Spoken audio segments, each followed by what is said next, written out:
Okay, let's talk about setting goals. When I first met Earl Schoaf, not long after we had met each other, he asked me, Mr. Rohn, maybe here's one of the best ways I can help you. He said, let me see your current list of goals and let's go over them and talk about them. He said, I've got the experience. And he said, let's do it. And I said to him, I don't have a list. He said, wow, you don't have a list of your goals? I said, no. He said, well, if you don't have a list of your goals, he said, I can guess your bank balance within a few $100s, which he did. And I thought, isn't that something? Then I said to him, you mean if I had a list of goals, it would change my bank balance? He said, drastically. So that got my attention. And all those years ago, I learned how to set goals. But now let's make these notes now on setting goals. The promise of the future is an awesome force. We look back for experience, but we have to look forward now for inspiration. And what gives us inspiration to get up in the morning and do our job, learn skills, develop all that we can possibly be, is the promise of the future. And it can be so powerful that it can overwhelm any adversary you might have, any difficulties you might have. Here's a key phrase: reasons make the difference in how your life works out. Reasons make the difference in your appetite and zest for taking on the challenge, doing the job, becoming successful. Mr. Schoaf said, if you have enough reasons, you can do the most incredible things. You can get through the most difficult day. You can overcome the most unbelievable challenges if you have enough reasons. And so he said to me, if you haven't got a list of your goals, Mr. Rohn, it's probably because you don't have enough reasons. He said, I'm sure since I've met you, you have enough intelligence. And he said, you have enough good health. And he said, you have, all of those things working for you. But here's what you must work on now, is to have enough reasons. Looking into the future, developing reasons. Okay. So now make these notes. We're primarily affected by 5 things. Number 1 is the environment, the political environment, the social environment, the physical environment. Whatever surrounds us affects us. The city, the country, the countryside, the village, the office, the people. We're constantly affected and shaped by our reaction and decision-making. A lot of it depends on the environment. Next, we're affected by events. Some events affect us all. Some affect the world regionally, nationally, or by the state, or by the community. But some events affect us all. Now here's the next one. We're affected by what we know. What you know, what you don't know. The accumulation of knowledge or the lack of knowledge affects your dreams, affects your future, affects your income, affects your bank account, affects your associations, affects everything. It's great to hear Charlie talk about reading books. So important. All the speakers here have mentioned, right? You've got to really be a student, study, so you can learn how to make wise decisions that'll give you the best chance to build for the future. Okay, here's what's next. We're affected by results. Whatever your current economic results, whatever projects you've launched, the results up until now, that affects you.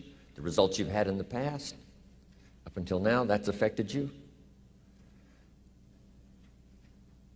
Now here's number 5. We're affected by our dreams. Our dreams meaning our view of the future for ourselves.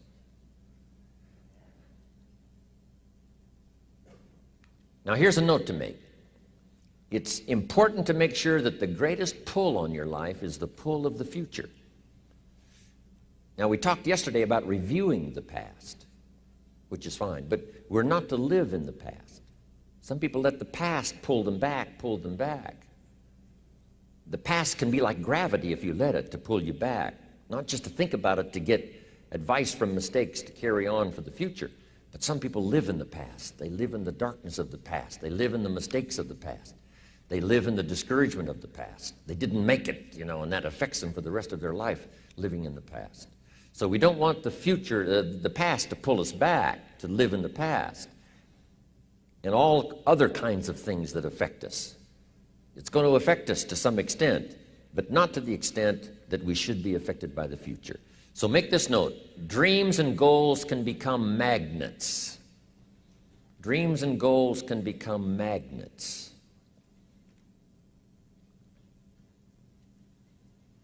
And the stronger the goal, the higher the purpose, the more powerful the objective, the stronger this magnet is that pulls you that direction.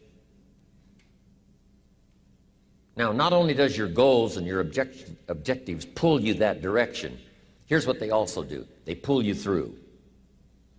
They pull you through all kinds of down days. They pull you through a difficult time.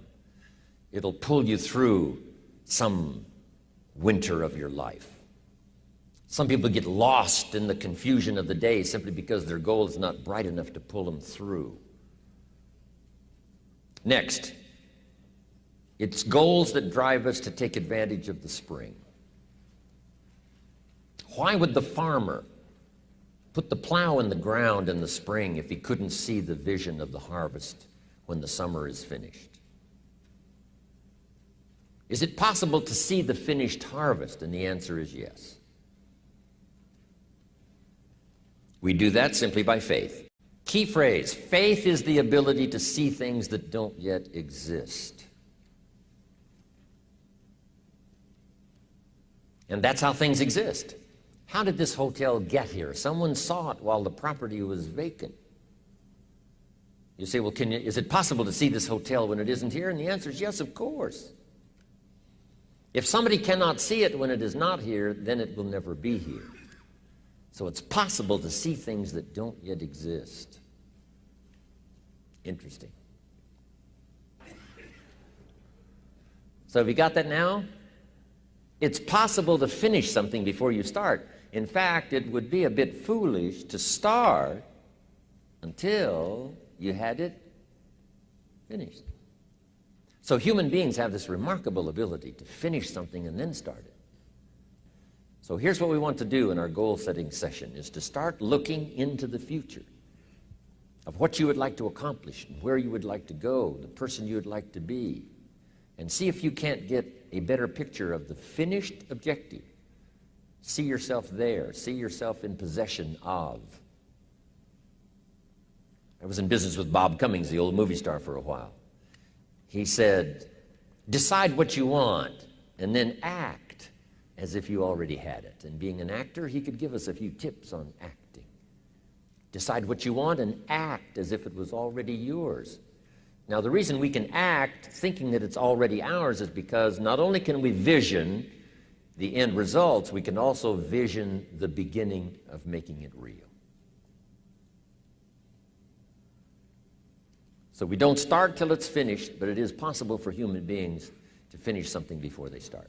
Now here's the next note to make. 5 years from now, you will arrive. The question is, where?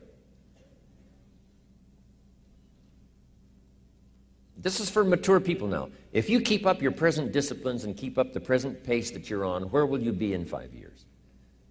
Boy, it's easy to say, hey, I haven't really thought about that.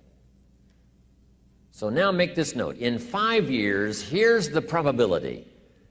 You will either arrive at a well-designed destination or an undesigned destination. Well-designed or undesigned. And I promise you, 5 years from now, you really don't want to arrive at an undesigned destination. Because you may very well wind up wearing what you don't want to wear, driving what you don't want to drive, living where you don't want to live, maybe doing what you don't want to do. Simply because you didn't design a better destination. So, 5 years from now, I wish for you to arrive at a well-designed place. A place of productivity, a place that'll make you feel good about yourself, a place that'll give you honor and respect, a place that'll give you influence to touch other people 5 years from now that you couldn't do today? Where will you be in 5 years? Key phrase, we go the direction we face. We go the direction we face. If you start designing something at the end of this direction, sure enough, you will start going the direction you face. And we face the direction we design.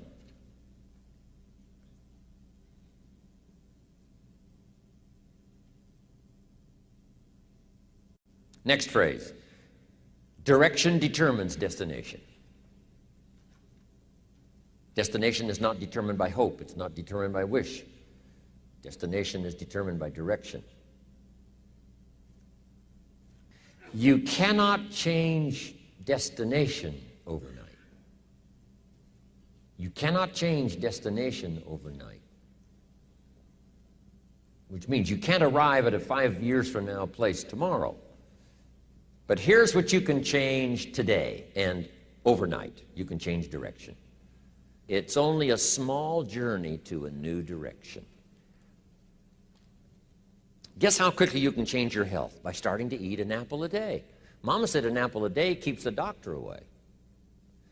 Let's say you've been ill long enough, and you've had health problems long enough, and you say, that's it. That's over. I'm going to now start a program. You don't have to really revolutionize your whole health life. Just start with an apple a day. You say, well, is it that simple to change your health life? And the answer is, yes.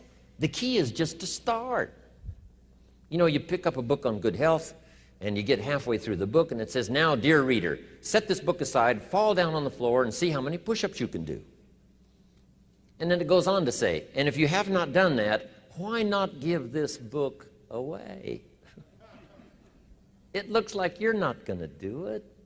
Come on, you don't have to radically do something. You can gain momentum and make changes as you go. Just start. Here's what happens when you start a new direction. Self-esteem starts to accelerate. It doesn't take much for you to feel good about yourself. Just commit it to a new direction and you feel good. That's how easy it is to change your life. You don't need some dramatic vision. Just begin something. And maybe by health or by whatever other things we can think of to do, you just get back on a better track.